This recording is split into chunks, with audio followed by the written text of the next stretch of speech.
बिस्मिल्लाहिर्रहमानिर्रहीम अस्सलामुअलैकुम।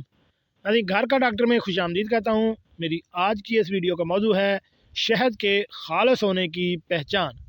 चंद ऐसे टिप्स जिनको आप अगर अपनाएंगे तो आपके शहद को खालिस और मिलावट शुदा होने को जांच सकते हैं। चलिए नाज़रीन, शुरू करते हैं आज की वीडियो। नाज़रीन, खालिस शहद की पहचान ये है कि अगर फ्रिज में रखा जाए तो ये जमता नहीं। रोटी पे लगाने का पर कुत्ते को डालो तो वो खाएगा नहीं। असली शहद पे मक्खी नहीं बैठती है। असली शहद को काटन के कपड़े पर लगाकर बत्ती बना पार कर आग लगा दो तो वो दिए की तरह जलेगा। शहद के खालिस होने की एक पहचान ये भी है कि ज़ियाबतीस के मरीज़ों को खालिस शहद इस्तेमाल कराएं तो फिर इनकी शुगर नहीं बढ़ेगी। इसके अलावा शहद के चंद कतरे जज़ब करने वाले कागज़ पर टिपका दें।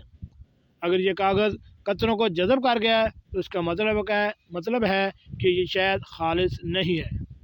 अगर आपके पास जज़ब करने वाला कागज़ नहीं है तो इसके लिए आप सफ़ेद कपड़ा भी इस्तेमाल कर सकते हैं। इस कपड़े पर शहद के चंद कतरे गिरा कर थोड़ी देर इन्हें धो लें।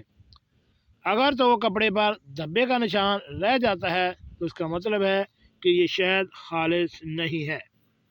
इसके अलावा शहद के खालिस होने की पहचान में है कि नमक की डली शहद में घुमाएं। आप जितनी देर चाहें नमक हल कर लें, शहद में नमक का जायका नहीं आएगा। अनबुझे चूने की एक छोटी सी डली लेकर इसे थोड़े से शहद में डबो दें। अगर चूना वैसा ही पड़ा रहे तो शहद खालिस है। अगर इसमें से चड़चड़ की आवाज़ आए या धुआं निकले तो आपका शहद खालिस नहीं है। जी नाज़रीन, ये हमने तकरीबन 10 से 12 टिप्स बताए। इनमें से आप चंद टिप्स के इस्तेमाल से भी शहद के खालिस और मिलावट शुदा होने का अंदाज़ा कर सकते हैं। ऐसी मालूमाती वीडियो हासिल करने के लिए मेरे चैनल घर का डॉक्टर को